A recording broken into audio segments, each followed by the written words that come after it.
రాష్ట్రంలో రాజకీయాలు ఏం నడుస్తున్నాయి? తెలంగాణ ఎటు దిక్కు పయనం సాగుతున్నదని తెలుసుకోనికి టీవీ పెట్టి చూస్తున్నారా?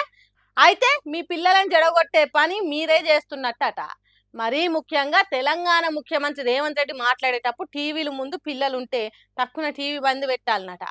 ఈ మాట నేను కాదు అనేది, మాజీ మంత్రి BRS party working president KTR sir చెప్తున్నాడు. ఇక ఆయన భాషకైతే మొక్కాలి, ఆయన నోటికి మొక్కాలి. మీరు చూస్తురా టీవీలు?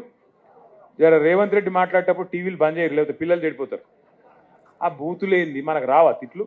మాకు రావా? కానీ ఇట్లా మాట్లాడచ్చా ఒక ముఖ్యమంత్రి? కేసీఆర్ను తిట్టుడు తప్ప ఈ రెండేళ్లలో ఏమన్నా అన్నాడా కేసీఆర్ ఆయనను? ఈ రెండేళ్లలో ఒక్కసారి ఆయన పేరు తీసిండా? మరి ఎందుకు తిడుతున్నావు కేసీఆర్ను? నీకు పాలన చేత కాకపోతే వెనకటికేవడో ముఖం బాగాలేకపోతే అద్దంబల కొట్టిండట.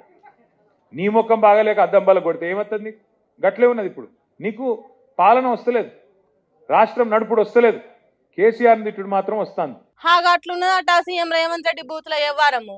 కాబట్టి కేటీఆర్ సార్ చెప్పినట్టు రేవంత్ రెడ్డి మాట్లాడేటప్పుడు టీవీలు బంద్ చేస్తారా చెయ్యరా అనేది మీ ఇష్టం. కానీ ఈ రాజకీయ లీడర్లు మాట్లాడే భాష మార్చుకుంటే పబ్లిక్ ఇంకిన్ని బాధలు ఉండయి కదా.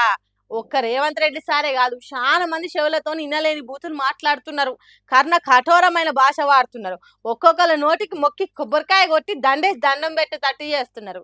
కాబట్టి పార్టీల నడుమ ఎన్ని పగలు ప్రతీకారాలు ఉన్నా ఒకళ్ళకి ఇంకొకరు ఎదురైనప్పుడు తిట్టుకోండ్రి, కొట్టుకోండ్రి, అంతేగాని మైకుల ముంగట్టుకొచ్చి రాజకీయాల ఇజ్జత్ తీయకుండ్రి సార్లు అని కోరుతున్నారు బూతులు వినలేని జనాలు ఇప్పుడు.